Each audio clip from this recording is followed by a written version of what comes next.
শারিনা জাহান সায়রা আর ও হলো সাইবা জাহান সাইমা। ও বড় ও ছোট, মানে অল্প কিছুক্ষণ বড় ছোট। অনেক দিন কষ্ট করার পরে আমরা আল্লাহর দয়ায় আমরা বাসায় যেতেছি। তোমার ভাল লাগে বাসায় যাবো, যে একটু চুলকায়। মাইলস্টোনের ঘটনার পরে আমরা প্রথম দিকে বেশ কিছু আমাদের ছাত্র ছাত্রী এবং শিক্ষক এবং কর্মচারী যারা ছিল তাদেরকে প্রথম চোটেই হারিয়ে ফেলেছি। তাদেরকে জন্য আসলে আমরা তেমন কিছু করার সুযোগই পাইনি। পরবর্তীতে আমাদের যারা প্রাথমিক ধাক্কা কাটিয়ে যারা ছিল তাদের মধ্যে আমরা অত্যন্ত স্বস্তির সঙ্গেই বলতে পারি যে আমাদের 36 জন যারা ক্রমান্বয়ে সুস্থ হচ্ছিল তাদের মধ্যে অলরেডি 31 জনকে আমরা বাড়ি ফেরাতে পেরেছি।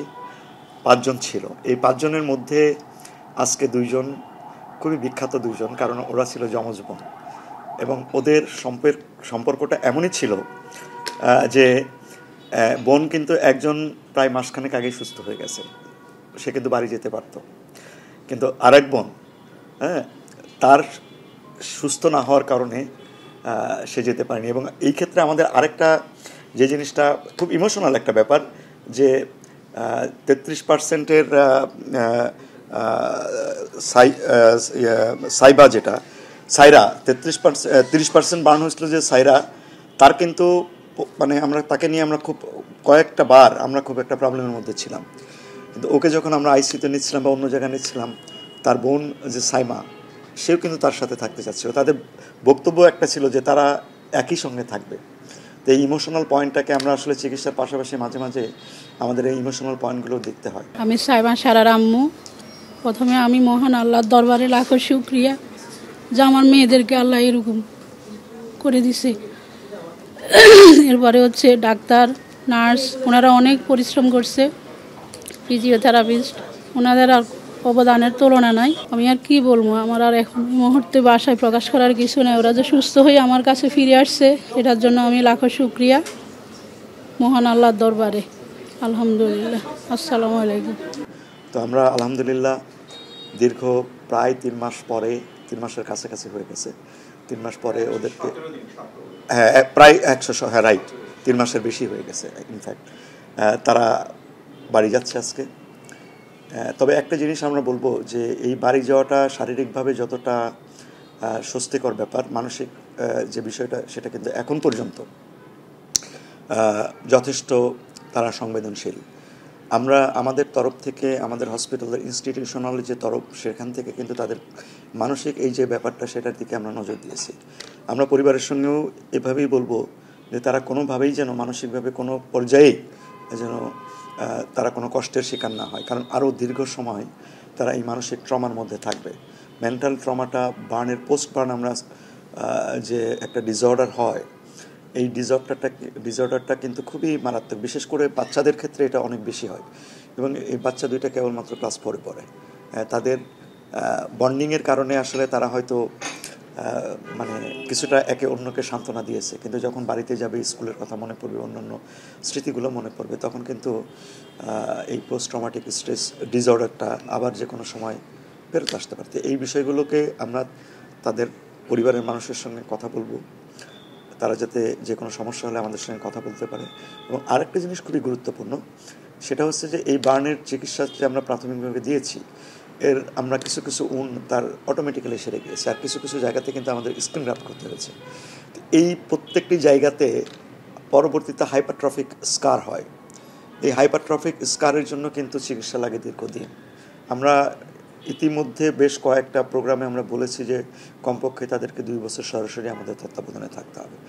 এই সময়তে তাদের বেশ উচ্চ মূল্যের কিছু ওষুধপত্র প্রয়োজন হয়, যেমন তাদেরকে যে জেলগুলো আমরা দিয়ে থাকি সেই জেলগুলো অনেক দামের, সিলিকন স্কার শিট দিয়ে থাকি সেগুলো অনেক দামের। তো এই জিনিসগুলো কিন্তু পরবর্তী পর্যায়ে আমাদের কমিটমেন্টের একটা ব্যাপার ছিল, সরকার থেকেও একটা কমিটমেন্টের ব্যাপার ছিল যে তাদের সমস্ত চিকিৎসার ব্যয় সরকার বহন করবে। সরকার তো সরাসরি বহন করতে পারে না, আমাদের মাধ্যমেই করা হয়। তো সেই বিষয়গুলো আসলে আমাদের জন্য খুব গুরুত্বপূর্ণ, কারণ একটা মানুষের সিলিকন যে জেল শিট যেটা একটা মানুষের 1 মাসের জন্য সিলিকন জেল শিট কিনতে গেলে যাদের 30% 40%-এর উপর বার্ন প্রায় লক্ষ টাকার উপরে যায়। তো এরকমভাবে বেশ কিছু প্রয়োজনীয় ওষুধপত্র যেগুলো আগামী 2 বছরে লাগবে সেগুলো আসলে আমাদের সরকার থেকে সংগ্রহ করতে হবে। এটা আপনারা জানেন যে সরকারি প্রক্রিয়াটা একটু দীর্ঘসূত্রিতার হয় এবং কিছু প্রক্রিয়া মেনটেন করেই করতে হয়। তো আমরা আশা করব যে এই সমস্ত তাদের সমস্ত চিকিৎসার যে ব্যয়ভার আমরা যে কমিটমেন্ট করেছি সরকারের পক্ষ থেকে, আমরা আশা করব যে সেগুলো আমরা সেইভাবেই আমরা আমাদের কাজগুলো করার চেষ্টা করব। রেগুলার এখনও তারা ফলো আপে আসছে। এই ফলো আপের প্রত্যেক দিন যখনই আসে তখন আমরা সিনিয়ররাই তাদেরকে দেখি এবং তাদেরকে এই চিকিৎসা দিচ্ছি। সাইমা এবং সাইরার ক্ষেত্রেও আমরা আশা করব যে ওরা বাড়িতে গিয়ে ভালো থাকবে এবং আমরা যেভাবে ফলো আপের কথা বলবো, কখনো 5 দিন পরে বলবো, কখনো 7 দিন পরে বলবো, কখনো 2 সপ্তাহ পরে, তারা আমাদের এই ফলো আপগুলো আসলে আমরা আশা করি যে তারা ভালো থাকবে, সুস্থ থাকবে। আর আমি আপনাদের সবার উদ্দেশ্যে একটা কথাই বলতে চাই যে মিডিয়া অনেক সময়, আমি বলবো এবারে মিডিয়া অত্যন্ত পজিটিভ ভূমিকা রাখছে এই বাচ্চাদের চিকিৎসার জন্য। অনেক সময় মিডিয়াও তাদেরও কিছু দায়িত্ব থাকে, সেই দায়িত্ব পালন করতে গিয়ে অনেক সময় সঠিকভাবে পালন করতে গিয়ে দেখা যায় যে বাচ্চাদের উপরেও অনেক ট্রমা তারা দিয়ে ফেলে মনের অজান্তেই। কিন্তু এবার আমি বলবো এবারের মিডিয়া অত্যন্ত দায়িত্বশীলভাবে বিহেভ করেছে। আমরা আশা করব যে সামনের দিনগুলোতেও আপনারা তাদের পাশে থাকবেন, তাদের সুস্থতার জন্য আপনারা আপনাদের পক্ষ থেকে যে সমস্ত প্রচার প্রচারণা চালানো বা এই যে আমরা পোস্ট ট্রমাটিক স্ট্রেস ডিসঅর্ডার নিয়ে কীভাবে কাজ করা যায় সেগুলো নিয়ে আপনারা কথা বলবেন। আমরা ইতিমধ্যে দেখেছি একটা মিডিয়া গ্রুপ কিছু বাচ্চাদেরকে নিয়ে একটা প্রোগ্রাম করছে, তাদের প্রোগ্রামে আমিও গেছিলাম, তারা বেশ হাসি খুশি এবং এটা এনজয় করছে। এভাবে তাদেরকে কীভাবে সাপোর্ট দেওয়া যায় সেই বিষয়গুলো আপনারা দেখবেন, আশা করি তারা। আমি আপনাদেরকে বলি যে এই যে 33% বার্নের পেশেন্ট যেটা, ওর কিন্তু প্রথম দিকে যেটা হয়েছে যে প্রথম হ্যাঁ আচ্ছা, আমাদের সাইরা যেটা সারিনা জাহান সাইরার প্রথম দিকে কিন্তু আমরা যখন বার্নের অ্যাসেসমেন্টে কিন্তু অনেক সময় যেটা হয় আমাদের রিপিটেডলি অ্যাসেসমেন্ট চেঞ্জ হয়। তো প্রথম দিকে ওর মনে হচ্ছিল বার্নগুলো সুপারফিশিয়াল, কিন্তু পরবর্তী পর্যায়ে আমরা যখন সেকেন্ডারিলি তাকে অপারেশন থিয়েটারে নিয়ে আরও ভালো করে দেখলাম যে বার্নগুলো কিন্তু বেশ ডিপ। এবং ডিপ বার্নের ক্ষেত্রে একটা জিনিস মনে রাখতে হবে, ডিপ বার্নের যে ম্যাটেরিয়ালগুলো থাকে সেগুলো যদি আপনি বডি থেকে বের করে না দিতে পারেন তাহলে এই পেশেন্টগুলো খারাপ হয়ে যায়। ওকে নিয়ে আমরা কয়েকটা বার ওটিতে নিয়ে এমন একটা কন্ডিশনে গেছে যে একেবারে খারাপের পর্যায়ে চলে যেতে পারবে। ওনার যারা আত্মীয় স্বজন আছে, ওনার চাচা, তাদের সঙ্গে কিন্তু আমাদের রেগুলার কথা হয়েছে। তো এই জায়গাগুলোতে প্রবলেমের জায়গাটা হচ্ছে একেতে ডিপ বার্ন, তারপরে যেটা হচ্ছে একটা পর্যায়ে প্যানিক হয়ে যায়। এই প্যানিক ডিসঅর্ডারটা খুবই প্রবলেমেটিক ছিল। এবং বাচ্চাদের ক্ষেত্রে যেটা হয় যে মেটাবলিজমের যে বিষয়টা থাকে, আমরা হাইপার ক্যাটাবলিজম স্টেজেও চলে গেছিলো। এই বার্নের ক্ষেত্রে মোর দেন 20% বাচ্চাদের ক্ষেত্রে অনেক ক্ষেত্রে হাইপার ক্যাটাবলিজমের স্টেজে চলে যায়। এই হাইপার ক্যাটাবলিজমের স্টেজে যাওয়ার কারণে তার আসলে এই প্রবলেমগুলো হয়েছে।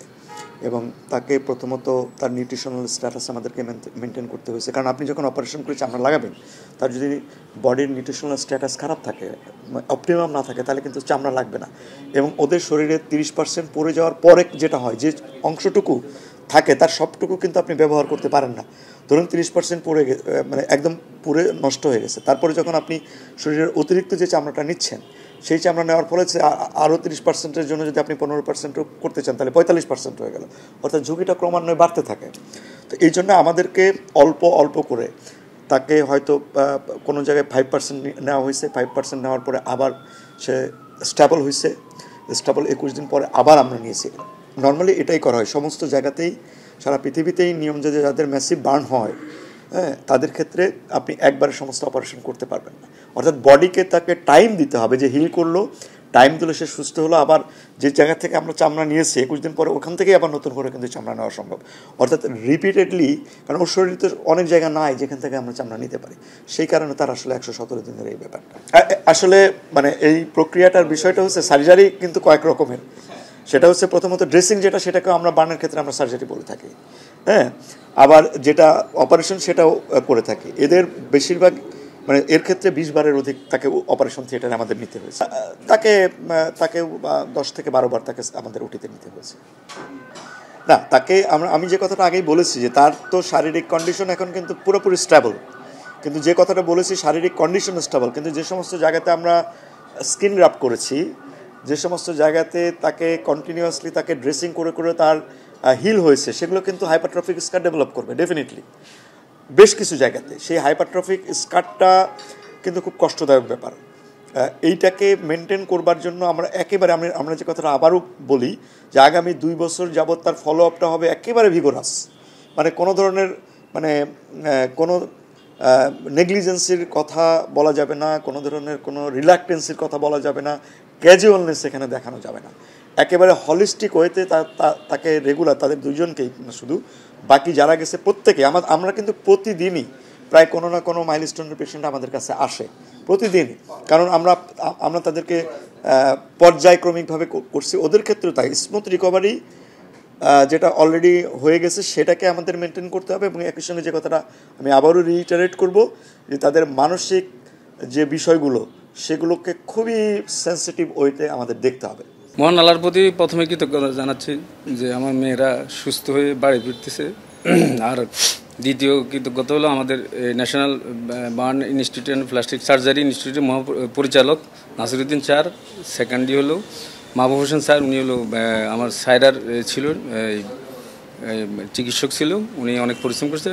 উনি হলো গ্রিনের চিকিৎসক, আর অরেঞ্জের চিকিৎসক আমাদের মানে জয়েন্ট পরিচালক, সম্ভবত উপপরিচালক উনি আমার ম্যাডাম। উনি হলো অরেঞ্জের চিকিৎসক ছিল সাইবার, উনি অনেক পরিশ্রম করছে। আর ওনার সাথে সাথে ওনাদের সহযোগী যে সমস্ত ডাক্তার, nurse plus ward boy, ward master যারা ছিল, প্লাস নিচে যারা সংশ্লিষ্ট ছিল, সবাই অনেক পরিশ্রম করছে। ওনাদের অনেক আন্তরিকতা, অনেক অক্লান্ত পরিশ্রমের ফলে আমার মেয়েরা সুস্থ হয়ে এখন বাসায় ফিরতেছে।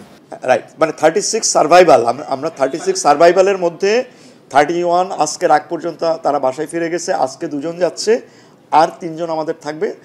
এই 3 জনই অতি শীঘ্রই আমাদের তারা বিপদমুক্ত আছে, তাদের শুধু রিকভারির জন্য আমরা একটু টাইম দিচ্ছি। ইনশাল্লাহ তারাও পর্যায়ক্রমিকভাবে খুব দ্রুতই বাসায় ফিরবে বলে আমরা আশা করি। Thank you very much. Thank you.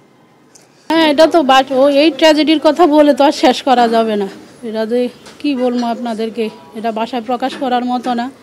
ওদের কষ্ট, আমরা তো মা বাবা, আমরা বড় হয়েছি, কষ্ট করতেই পারবো, করাটা আমাদের দায়িত্ব, কর্তব্য।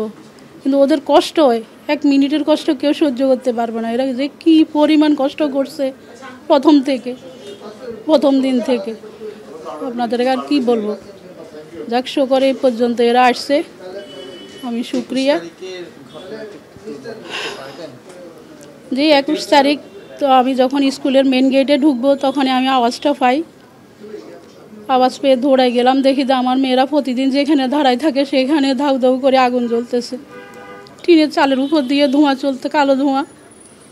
এরপরে তো আমি চতুর্দিকে ছুটাছুটি করতেছি, আমার আর হুঁশ ছিল না, আমি কোথায় বসছি। মোবাইলে ওদেরকে পাচ্ছি না, মোবাইল দিয়ে কল দিব আমার ওই সেন্স ছিল না। আমি ফ্লাইট মোড করে বসে রয়েছি, কেউ আমাকেও পায় না, আমিও কাউকে পাই না। ওরা তো আমার আত্মীয় স্বজন ভাবতেছে আমিও নাই। যাক, অবশেষে অনেক খোঁজাখুঁজি, কি বলবো, প্রায় 1-1.5 ঘন্টা খোঁজাখুঁজির পরে আমার বড় মেয়ের সাথে কন্ট্যাক্ট হয়। বড় মেয়ে বলতেছে আমু বাংলাদেশ মেডিকেলে আসো, ওরা ওখানে আছে। পরে আমাকে আমার বড় ভাইয়ের বউ বাংলাদেশ মেডিকেলে নিয়ে যায়, দেখি যে ওখানে ওরা নাই। ওখান থেকে আমার আত্মীয় ওদেরকে বাণী ইউনিটে একজনকে আনে, সাইবাকে আনে।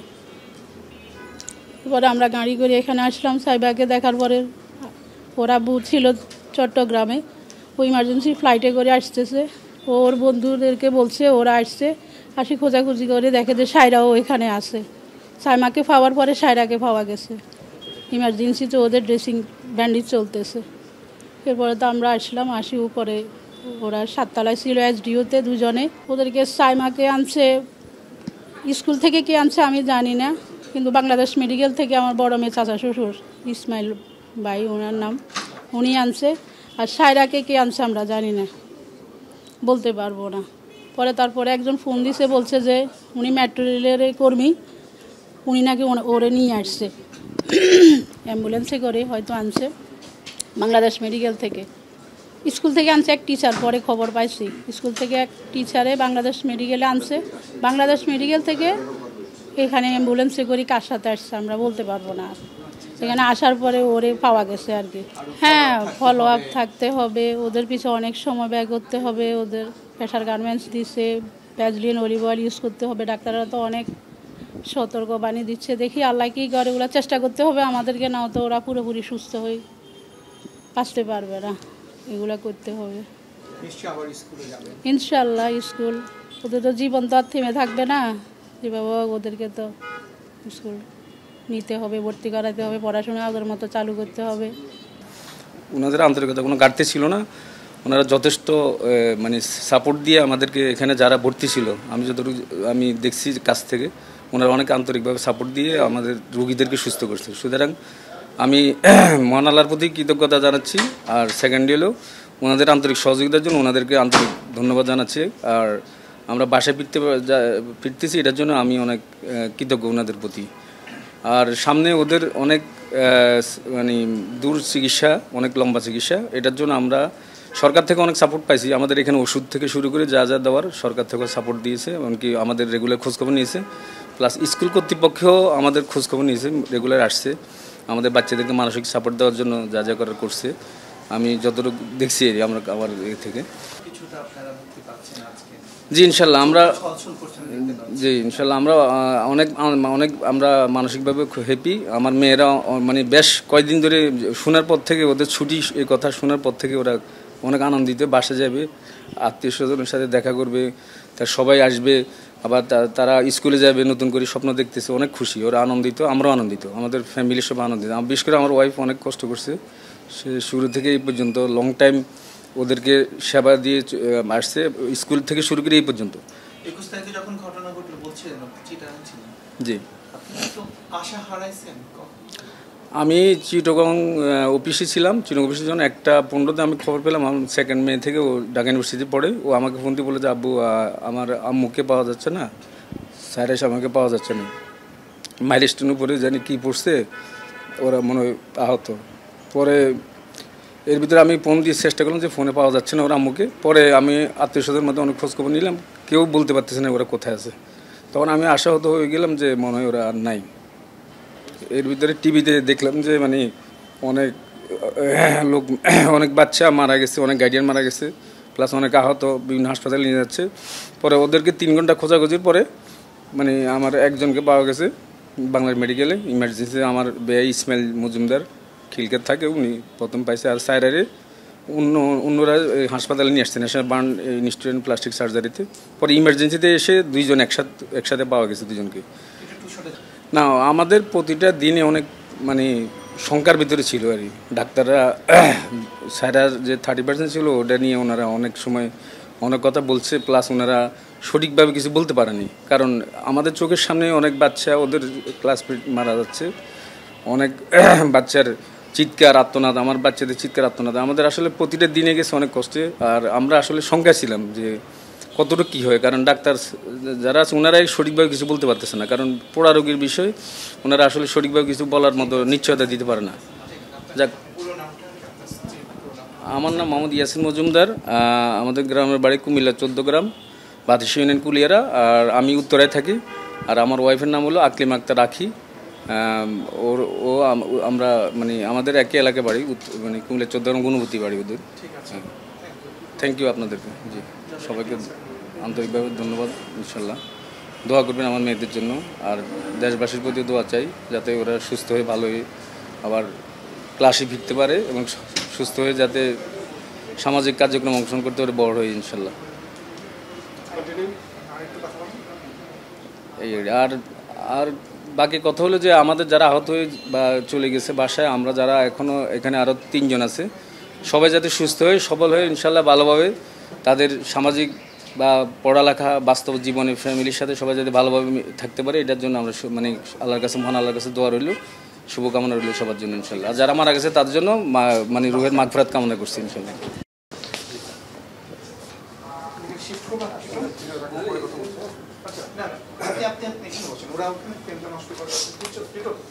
আপনি